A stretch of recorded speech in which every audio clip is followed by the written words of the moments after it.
Okay, so the other day, if you're following me on Instagram, you already know this, but I sprained my ankle and I sprained it pretty badly. I mean, this thing was humongous. It felt like there was a tennis ball popping right from underneath my skin. But before I sprained my ankle, I was able to play and get some on-court time in the Nike Zoom Freak 1, Giannis Antetokounmpo's first ever signature sneaker. And in today's video, I'm gonna tell you all about it.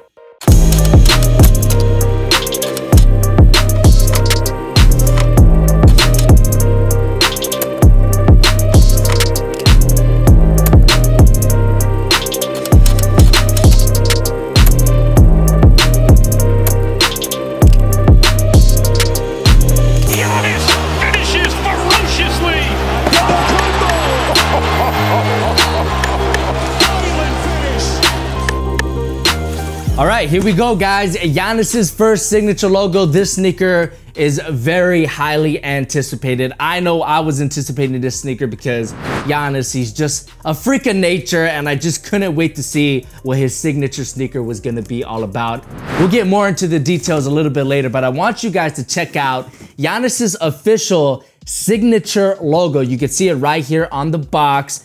What do you guys think about this logo? If you had to rate it on a scale of 1 to 10, what would you give Giannis's logo a rating of? Let me know in the comment section below. Let's open these bad boys up and pull out the Nike Zoom Freak 1s. I got these super early, guys, and as you can see by the box, the suggested retail price is $120. However, some colorways will cost you a little bit more. I think the Giannis Bros or the Greek Bros, or I forget what the official name of this colorway is. The orange colorway, those are going to cost you $130. I'd imagine when an MVP colorway comes out, those are gonna cost a little bit extra as well. I don't know if I agree with that, but it is what it is. I got this black, white, and team green colorway. What's the official color of this green?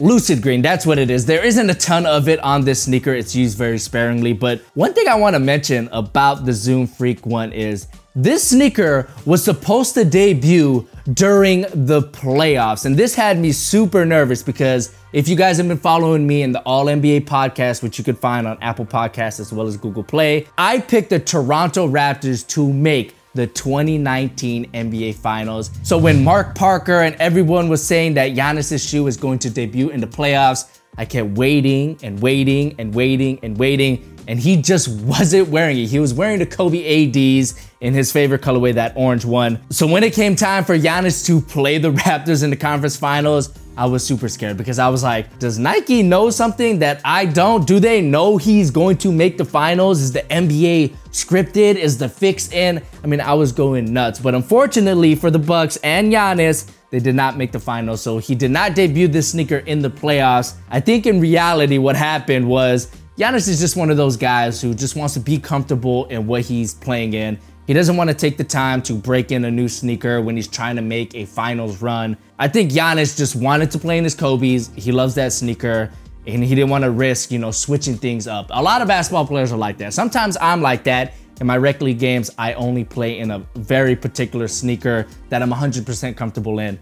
That's what I think happened to Giannis. So here you guys go. This is your official look at the Nike Zoom Freak 1. Let me know what you guys think about this sneaker's design in the comment section below.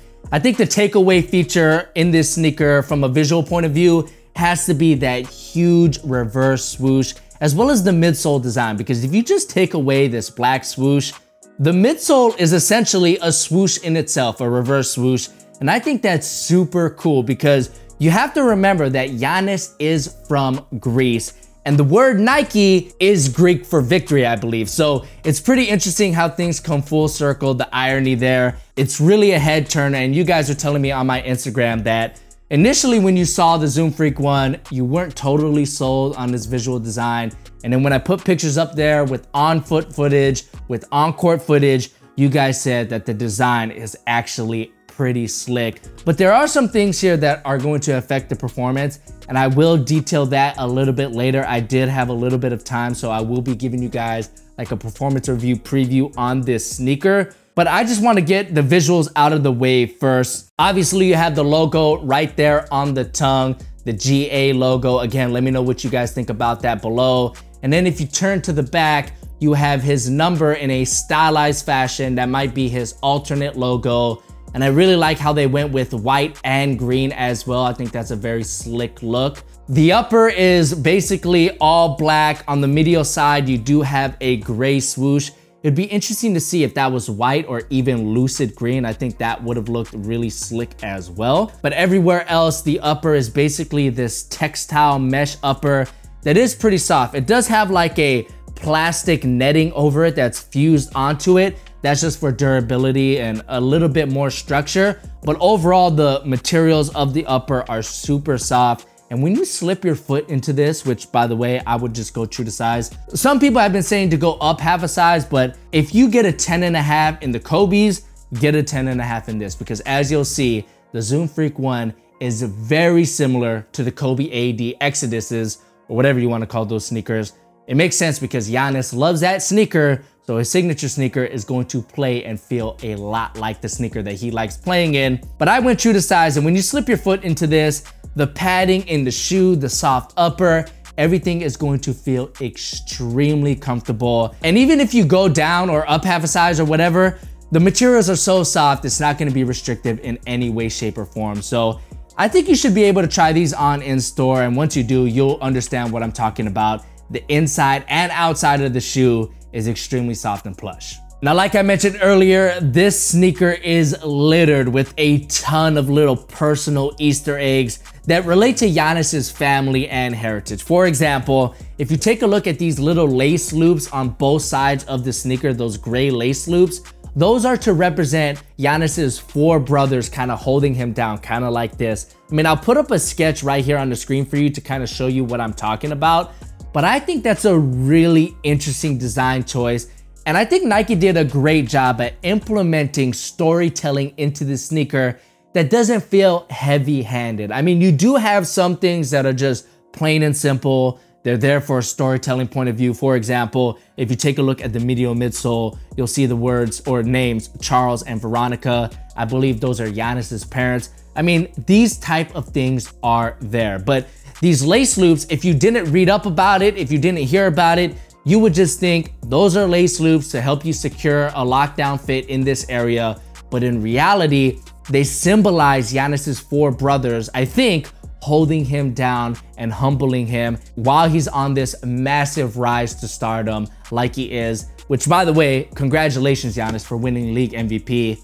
I thought you were the MVP. I don't have a vote, but if I did, I would have voted for you. I would like to now move on to the moment you guys have all been waiting for, the performance review preview for the Zoom Freak 1. So let's break it all down. I think the best place to start, as always, is with the traction.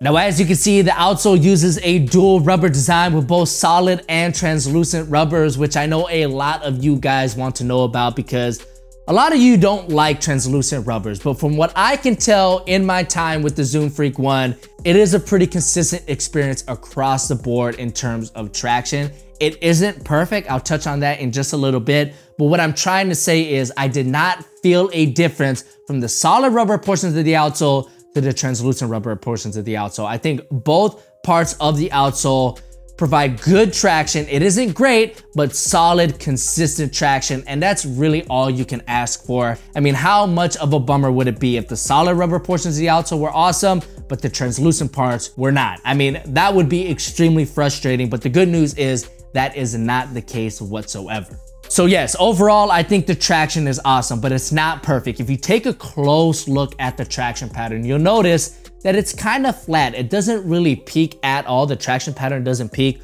For example, if you take a look at the outsole of the Nike Kobe Zoom Pro Tros, do we even call them Zoom? Because they lied to us and they didn't put Zoom in the forefoot just to heel. Anyways, the point is, if you take a look at the Kobe's outsole, you'll see that the traction pattern is kind of peak. It's like a triangle from the outsole. The Zoom Freak ones do not peak. And what the peaking of the outsole allows the sneaker to do is grab and bite onto the floor much easier than a flat traction pattern like the Zoom Freak ones have. But like I said, as is, the traction is pretty solid, and I think it has a huge part to do with the rubber compound that Nike used here for both the solid rubber portions as well as the translucent ones. It is pretty tacky. You will have to wipe every now and then, but overall, I thought the traction was like a solid B, maybe even a B+, because it is impressive that Nike pulled off this dual rubber setup. So the traction on the Zoom Freak one is pretty freaky in a good way. Now, as for the cushioning, a lot of you guys were asking me, what is a cushioning setup for the Zoom Freak one? If you take a look at the heel, you'll see that there's this huge rectangular cutout, and that is actually the Zoom bag. You can see the Zoom branding right there. And if you take a look at the upper corner of the M, there's kind of like a 2 there. I don't know if this was intentional. This is kind of like math, you know, to the second power, but there is 2 Zoom bags in the heel. It is double stacked, much like the KD 12s. I think it's a very comfortable setup. Double stack Zoom is awesome, but that just confuses me as to why there's nothing in the forefoot. Do we really need double stack Zoom in the heel when there isn't anything in the forefoot? Because when I was playing in these, I thought the heel felt awesome. It was plush. There was a ton of impact protection. But then when I moved to my forefoot, which is what I'm playing on most of the time, it just made the forefoot a lot more noticeable than the heel in a bad way. It was just like, why isn't there anything in the forefoot? Just move one of those Zoom bags over to the front of the sneaker. That way we can have almost full length coverage in the entire cushioning setup. That makes a ton of more sense to me than what Nike did here, which is loading the back with a ton of cushion, and in the forefoot, you're just leaving it there with foam. Now, with all that being said, I was actually pretty impressed with the foam that Nike used here. I think it's injected Phylon, and it does kind of have a lot of bounce, a lot more than I was expecting. I will give Nike props for that. But like I said earlier, when you feel the heel and how comfortable it is, and then you move over and you strike with your forefoot, you're just kind of left saying like, why isn't there Zoom in the forefoot? It would make a ton more sense. So while the forefoot does have solid bounce back, solid feedback, and good amount of court feel, it just can't compare to the forefoot. I think double stack Zoom in the heel only makes sense if you have Zoom in the forefoot as well. And unfortunately for the Zoom Freak ones, they do not. Now, speaking of the forefoot, there's another feature in this area that unfortunately I just wasn't a big fan of. If you take a look at the translucent portion of the outsole, it kind of wraps up onto the midsole as well as the upper. Now, where that portion of the outsole meets the white part of the midsole in the forefoot, whenever I would land flush on it or put a ton of pressure just like this, I would feel like the rubber kind of digging into the bottom part of my foot. Now, it wasn't painful. It wasn't like I just had to get my foot out of this sneaker and it made it unplayable. It wasn't like that whatsoever, but it was annoying. It kind of felt like my foot was teetering off the edge of the midsole, and that obviously isn't the best experience. Like I said, it wasn't painful, but it was noticeable. The good news is, however, that same portion of the outsole that meets the upper right here towards the midfoot, that part does not dig into my foot whatsoever. And the medial side of the heel also has a similar design. These two areas on the heel as well as the midfoot do not bother me whatsoever. So that's good news, because obviously these two pieces are here for extra lateral support. But do keep in mind that that forefoot did cause me some problems. It's not a big problem, but I thought it was worth mentioning. So to wrap things up, performance-wise, I think the Zoom Freak 1 is a solid on-court performer. They retail for $120. Now, is it worth that? It's really gonna be up to you. If you like how this sneaker looks, you want this sneaker because Giannis is your favorite player or whatever the case may be, and you decide to pick these up, I think you are going to enjoy these. They get the job done. If I had to give it a grade, performance-wise, I would give it like a B- or a B, because I do think you can get more value in other sneakers like the Kyrie 5 or even the PG3s. You might be better off getting those sneakers performance-wise in terms of value. But the Zoom Freak 1, the double stack Zoom heel is awesome, even though it kind of creates an uneven experience with the forefoot. So overall, the Zoom Freak 1 gets a pass performance-wise. If you played in this sneaker, let me know what you think about these in the comments section below. I would love to hear what you guys had to say about it. Like I said, guys, let me know what you think about these in the comments section below, and be sure to subscribe to the channel and ring that notification bell, because when I drop this performance review, You are not gonna wanna miss it. So subscribe, like, comment, and as always, guys, have an awesome day. My name's Aaron. It's been great having you. Catch you guys in the next one. Peace.